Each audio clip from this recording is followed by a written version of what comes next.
Un tema su cui c'è molta confusione è quello della leadership. Si sente parlare di dominanza, di capobranco, di sottomissione, di rapporto. In questo video voglio fare un po' di chiarezza sul significato di questi termini, del perché vengono utilizzati, spiegarvi come funziona la mente del cane in ambito sociale, perché il cane, ricordatevi, come gli esseri umani, è un animale sociale. Vuol dire che si rapporta ai suoi simili, ma anche agli esseri umani, nel suo caso, in base a delle gerarchie. Nella sua testa lui capisce se tu vali più di lui, meno di lui, oppure tanto quanto.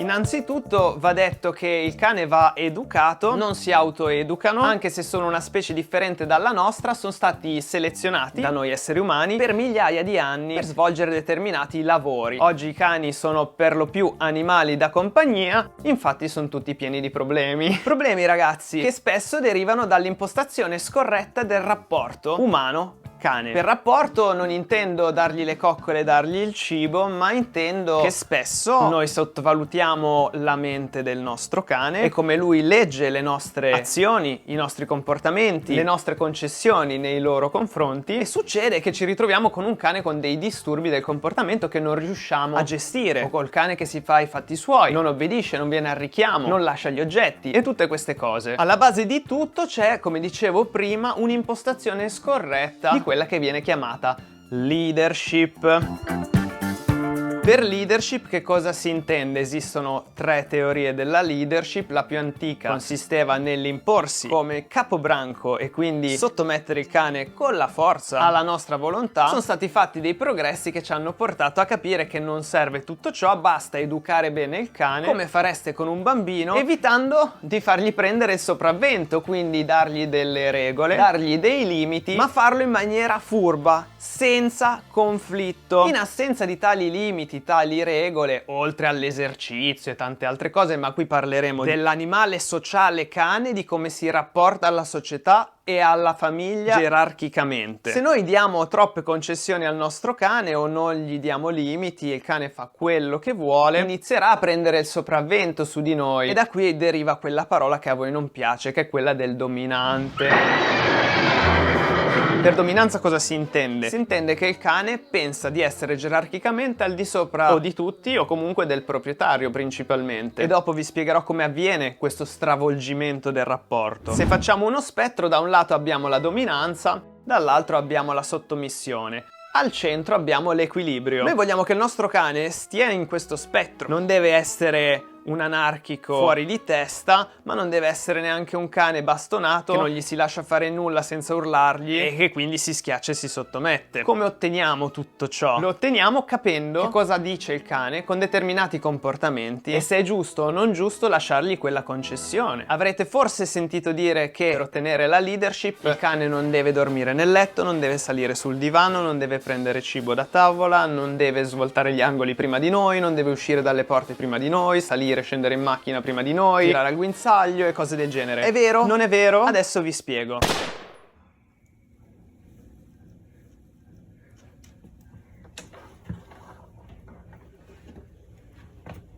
Fuori.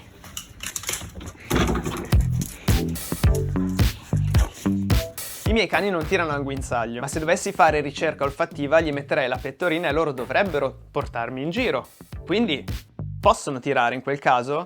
I miei cani mi saltano in faccia, fanno i flip, fanno i rebound, fanno tutto, salgono sulla schiena, quindi possono saltare addosso. Cosa hanno in comune queste due cose? La ricerca olfattiva e i tricks che faccio col frisbee, che sono comandi che io gli do. Il cane di sua iniziativa non mi fa volare per terra mentre risponde al cellulare, non mi salta in faccia mentre stiamo camminando, perché gliel'ho insegnato in un contesto, gli ho contestualizzato quel comportamento. Vale a dire che se tu vuoi che il tuo cane salga sul divano, salga sul letto e stia con te, va benissimo, ma da un lato c'è il cane che ti chiede posso salire e tu che gli dici dai vieni e si fa coccolare tutto tranquillo. Dall'altro lato c'è il cane di mio cugino che a 12 anni io mi sono seduto sul suo divano e il cane è salito e mi ha scansato così. Cosa vorrà dire questo comportamento? Dominanza. Mi sta dicendo, fuori dalle palle, questo è il mio spazio, con un comportamento irruento. La stessa cosa, se io prendo un frisbee e il cane mi salta addosso e me lo strappa mordendomi la mano, è un comportamento rispettoso o è un comportamento irrispettoso? Capite la differenza? Capite la linea sottile? Tu puoi insegnare a salire sul divano, tu puoi insegnare a tirare il guinzaglio, tu puoi insegnare a saltarti addosso, ad abbaiare, qualsiasi cosa, ma ci devono essere delle regole. La regola è che il gioco funziona, che parte da me l'iniziativa. Più regole do al cane, più il cane andrà verso lo spettro della sottomissione. Dandogli troppe regole, a un certo punto il cane non avrà più iniziativa. Dall'altro lato, se io lascio fare al cane quello che vuole, a un certo punto mi troverò col cane che sale sul letto e mi fa pipì sul cuscino. Cosa significa questa cosa? Significa conflitto sociale, ragazzi. Marcare il territorio significa territorialità, possessività, comunque conflitto sociale. Il mondo olfattivo del cane è composto da feromoni. Io metto i miei feromoni sui tuoi, ogni 5 metri copro i feromoni altrui col miei feromoni. Che cosa significa a livello sociale questa cosa? Il mio dominio sopra il tuo. Non sono opinioni mie personali. Noi oggi sappiamo determinate cose, le abbiamo osservate, le hanno osservate tante persone prima di me e vi posso assicurare che alla fine torna sempre tutto, tutti i nodi arrivano al pettine. Chi vi dice che il cane è giusto che marchi ogni 10 metri, generalmente è un cane che comunque qualche problema ce l'ha. Che sia aggressività, che sia non va d'accordo coi cani, non va d'accordo coi maschi, queste cose qua.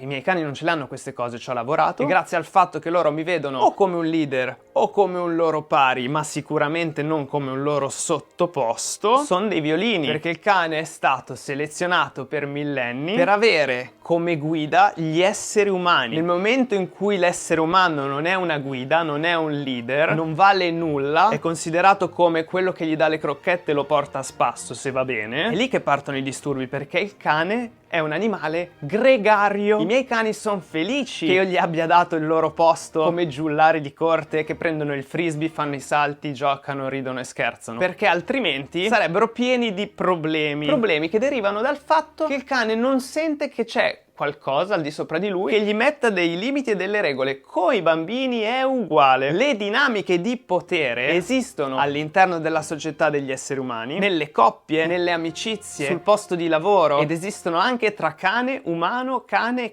eccetera, eccetera, eccetera. Non è una fantasia mia. Su questo canale non trovate tante opinioni mie personali. Io cerco di divulgare quello che noi sappiamo oggi. E oggi sappiamo queste cose. Ma come possiamo impartirgli queste regole e quindi poi ottenere che il cane ci veda come una guida e non come il suo maggiordomo o schiavo che deve lanciargli la pallina?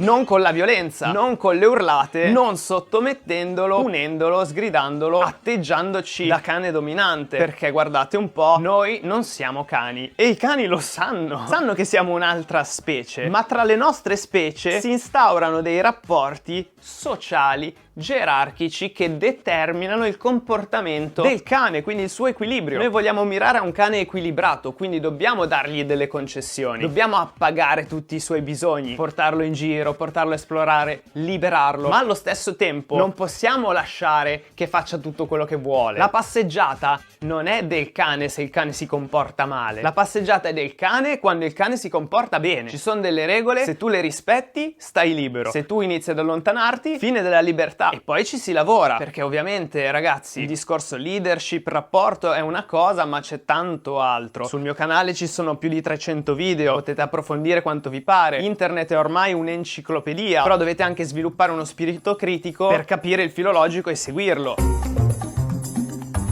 Il cane, ragazzi, non è un animale selvatico, è un animale che è stato addomesticato da noi. Addomesticato per svolgere dei lavori, trova la bomba, trova la persona sotto le macerie, fai la guardia, riporta il fagiano, attività che implicano un rapporto, un legame con l'uomo, in cui l'uomo gli dice cosa fare. Ma non è cattiveria questo, il cane lo vuole. Se voi insegnate dei tricks al vostro cane coi wurstelini, coi premietti, con la pallina, loro sono felicissimi di farlo. Non è che li state costringendo. Al contrario, un cane che non fa queste cose diventa un cane frustrato, perché ce l'ha nell'indole. Nel momento in cui loro capiscono che noi siamo affidabili, che noi siamo equilibrati, che noi gli diamo delle regole, dei limiti, non siamo al di sotto di loro gerarchicamente nel nostro gruppo, famiglia, loro saranno felici, spensierati, perché riconoscere l'umano come leader è proprio insito in loro. E nel momento in cui questa cosa viene a mancare, è da lì che partono tutti i disturbi del comportamento. I miei cani in camera mia non possono entrare, come gliel'ho insegnato. Se chiudo la porta, interrompo la cosa, metto in pausa il problema, non lo risolvo. Devo trovare il modo di tenere la porta aperta, che loro mi vedano, ma che non possono entrare.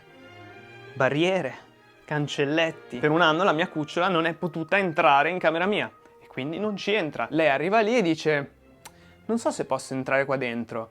Capisce che lei non può entrare qui e io sì. Io i peli di cane nel letto non li voglio, e quindi i miei cani non stanno nel letto. È una regola funzionale. Io non voglio aprire il bagagliaio della macchina e avere i cani che si fiondano fuori. Non mi è costato niente insegnarglielo col premiettino. Ottengo un cane disciplinato, rispettoso, affidabile, che non mi crea problemi e che mi veda come una guida, come un qualcuno che prende le decisioni e si addossa, ragazzi, le responsabilità. Perché se il tuo cane sta davanti a te in passeggiata, si fionda fuori dal portone prima di te, svolta gli angoli prima di te, ossia gli dai l'accesso del territorio, lui arriverà in allerta. Può andarti bene, perché certi cani non sviluppano questa cosa, ma nella maggior parte dei casi sì, e io ti devo dire: evitalo! Non ti costa niente, non devi picchiarlo il cane, devi semplicemente tornare indietro, oppure insegnargli ad aprire e chiudere la porta col premietto e a resistere, mettergli giù il cibo e aspettare il tuo mangia. Sono tutti esercizi che disciplinano il cane non soffre, ma automaticamente poi si comporta meglio, è più spensierato, è più felice, è più sereno, perché sente di non avere la responsabilità di difenderti, di difendersi, di proteggere. Più lasciamo che il cane faccia quello che vuole, più prenderà il sopravvento. Adesso vi faccio un esempio di due comportamenti nello spettro dalla sottomissione alla dominanza. Nella sottomissione noi abbiamo un cane che arriva da te scodinzolando con le orecchie basse, magari leccandosi il muso, segnale di pacificazione, e ti si sdraia a pancia all'aria così, a genitali scoperti. Significa fiducia, non significa che l'hai picchiato. Dall'altro lato abbiamo un cane che arriva, ti salta addosso e ti inizia a montare. Marcare il territorio è sintomo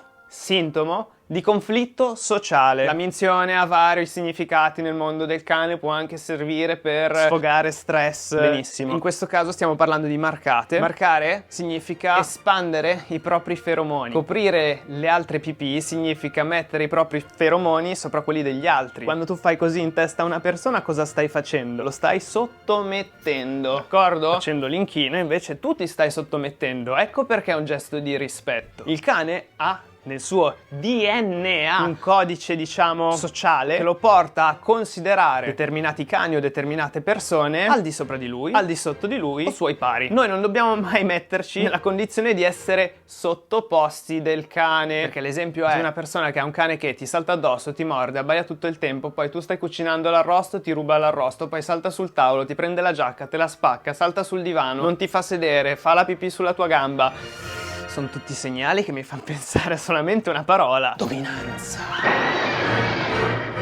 E non va sgridato per questo. Se il tuo cane in passeggiata marca 60 volte in un minuto e continua a coprire gli odori degli altri cani o a disputarsi il territorio o quello che è, sta vivendo un conflitto sociale, e quello è un indicatore. Non posso punirlo, io posso per civiltà non farglielo fare se ha il guinzaglio con me, ma nel momento in cui il tuo cane si sentirà sereno e capirà il suo posto nella società, smetterà automaticamente di farlo. Poi lo farà sempre, ma non 10 volte al secondo.